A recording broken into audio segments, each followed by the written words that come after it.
ബിസ്മില്ലാ വൽഹംദുലില്ലാ വസ്സലാത്തു വസ്സലാമു അലാ റസൂലില്ലാ വഅലാ ആലിഹി വസഹ്ബിഹി അജ്മഈൻ അമ്മാ ബഅദ്.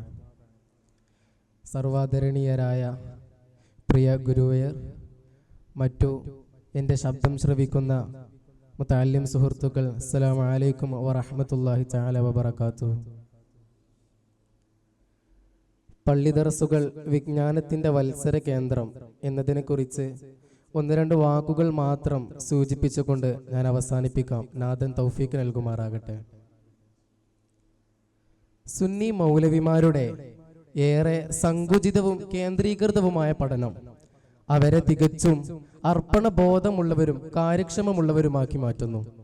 പ്രശസ്ത എഴുത്തുകാരനായ റോളഡ് ഇ കില്ലറിന്റെ വാക്കുകളാണിവ. ഇതിന്റെ അടിസ്ഥാനത്തിൽ ലോകത്ത് വിജ്ഞാനത്തിന്റെയും സംസ്കാരത്തിന്റെയും പ്രകാശം പരത്തുന്നതിൽ വളരെയധികം പങ്കുവഹിച്ച ഒന്നാണ് പള്ളി ദർസുകൾ എന്ന് നാം മനസ്സിലാക്കേണ്ടതുണ്ട്.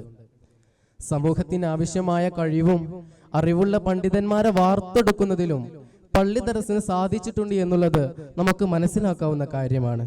കാരണം ഇസ്ലാമിന്റെ നിസ്തുല്യ മേഖലകളിലും ഗണ്യമായ സംഭാവന നൽകിയവരിൽ അധികവും പള്ളി ദർസിന്റെ സന്തതികളാണെന്ന് ചരിത്രം വിളിച്ചോതുന്നുണ്ട്. പ്രധാനമായും കേവല അധ്യാപന രീതിയിൽ നിന്നും വളരെ വ്യത്യസ്തമാണ് പള്ളി ദർസിന്റെ പാരമ്പര്യമുള്ളത്. അത്തരത്തിൽ പ്രവാചകൻ മുഹമ്മദ് നബി സല്ലല്ലാഹു അലൈഹി വസല്ലമ തങ്ങൾ മദീന പള്ളിയിൽ വെച്ച് പ്രാരംഭം കുറിച്ച അഹ്ലു സുഫ പരമ്പരാഗതമായി ഇന്നും കൈമാറ്റ പ്രക്രിയയിൽ ശോഭിച്ചു നിൽക്കുന്നുണ്ട്. ഇവിടെ പള്ളി ദർസിന്റെ ജ്ഞാന കൈമാറ്റം എന്ന് പറയുന്നത് വളരെയധികം സവിശേഷതകൾ നിറഞ്ഞതാണ്. പ്രധാനമായും ഗുരു തന്നെയാണ് പള്ളി ദർസിന്റെ മുഖ്യ ഘടകമെന്ന് നമുക്ക് അനുമാനിക്കാം. അംഗീകൃത ഗുരുമുഖങ്ങൾ വഴി കണ്ണിമുറിയാതെ കൈമാറി വന്ന ഇസ്ലാമിന്റെ ജ്ഞാന സമ്പാദന രീതി ഇവിടെ അപൂർവങ്ങളായ ധാരാളം അറിവുകൾ ശേഖരിക്കുക എന്നതല്ല, മറിച്ച് പഠിക്കുന്നത് ആ വിദ്യാർത്ഥിയിൽ ഉപകാരപ്രദമായിരിക്കണം എന്നതാണ്. അതിലൂടെ വിദ്യാർത്ഥിക്ക് തന്റെ സ്വഭാവത്തിലും ആത്മീയ വികാസത്തിലും മാറ്റങ്ങൾ പ്രതിഫലിക്കാൻ സാധിക്കുന്നു. ഇബ്നു ഖൽദൂൻ പറയുന്നുണ്ട്, ഒരു അധ്യാപകനുമായിട്ട് നേരിട്ട് വ്യക്തിബന്ധം പുലർത്തുമ്പോൾ ആ അധ്യാപകരിൽ നിന്ന് കിട്ടുന്ന സ്വഭാവ ഗുണങ്ങൾ അത് വളരെ ദൃഢമുള്ളതും രൂഢമുള്ളതുമായിരിക്കുന്നു. അതുകൊണ്ട് തന്നെ പള്ളി ദർസിൽ പഠിച്ചവർ ആത്മീയ പരിവർത്തനത്തിൽ നിന്ന് മറ്റുള്ളവരിൽ നിന്ന് വളരെ വ്യത്യസ്തമാക്കുന്നുണ്ട്. പള്ളി ദർസിലെ പഠനം കേവലം ഭാഷാ വിജ്ഞാനത്തിലോ ഫിഖിലോ മാത്രം ഒതുങ്ങി നിൽക്കുന്നതല്ല. തസവുഫ്, ഭൂമിശാസ്ത്രം, കർമ്മശാസ്ത്രം, തത്വശാസ്ത്രം തുടങ്ങിയ നാനാ മേഖലകളെയും ഉൾക്കൊള്ളിച്ചുകൊണ്ടുള്ളതാണ്. കേരള മുസ്ലിം നവോത്ഥാന മുന്നേറ്റത്തിന് പള്ളി ദർസുകൾ വളരെയധികം സംഭാവനകൾ നൽകിയിട്ടുണ്ട്. പിന്നീട് പള്ളി ദർസുകൾക്ക് ഒരു കേന്ദ്രീകൃത സ്വഭാവം കൊണ്ടുവന്നത് പൊന്നാനിയിലെ മഖ്ദൂമുമാർ കൊണ്ടുവന്ന സിലബസിലൂടെയാണ്. അത് പിന്നീട് പിൽക്കാലത്ത് വളരെയധികം സ്വാഗതാർഹം തന്നെ ആയി മാറുകയാണ് ചെയ്തത്. ഇസ്ലാമിനെ തകർക്കാൻ ശ്രമിക്കുന്നവർ അധികവും ഉന്നം വെക്കുന്നത് നമ്മുടെ പാഠശാലകളെ തന്നെയാണ്.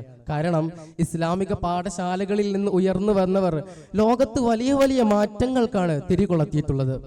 പക്ഷേ അത്തരം പ്രതിരോധങ്ങൾ കൊണ്ട് കെട്ടുപോകുന്ന ഒന്നായിരുന്നില്ല ഇസ്ലാമിക നവോത്ഥാനം. കാരണം ഖുർആൻ പറയുന്നുണ്ട്, വഇദ് അഖദല്ലാഹു മീസാഖൽ ലദീന ഊതുൽ കിതാബ ലിതുബയ്യിനഹു ലിന്നാസി വലാ തക്തുമൂനഹു. വിദ്യ വ്യക്തിയിൽ നിന്ന് വ്യക്തിയിലേക്കും അത് തലമുറകളിലേക്കും നൽകാമെന്ന് ഉള്ളതിനാൽ അത് ബോധപൂർവം ഒരാൾ മറച്ചു വെച്ചാൽ അത് വളരെ തെറ്റാണ് എന്നാണ് പറയുന്നത്. അത് ഉൾക്കൊണ്ട് തന്നെയാണ് നമ്മുടെ പണ്ഡിതന്മാർ അധ്യാപനം നടത്തിയതും. ഒരുപാട് ഇസ്ലാമിക ഗ്രന്ഥങ്ങൾ ശത്രുക്കളാൽ ചൊട്ടിക്കരിക്കപ്പെട്ടെങ്കിലും ഇസ്ലാമിക വൈജ്ഞാനം തല ഉയർത്തി തന്നെ നിന്നത്. ആയതിനാൽ മതനവീകരണവാദികൾ എത്ര ശ്രമിച്ചാലും വൈജ്ഞാനിക നവോത്ഥാനം മുന്നേറ്റം തുടരുക തന്നെ ചെയ്യുമെന്ന് ഓർമ്മപ്പെടുത്തി. വആഖിറു ദഅവാന അൽഹംദുലില്ലാഹി റബ്ബിൽ ആലമീൻ. ഉസീകും ബിദുആ. അസ്സലാമു അലൈക്കും വറഹ്മത്തുള്ളാഹി.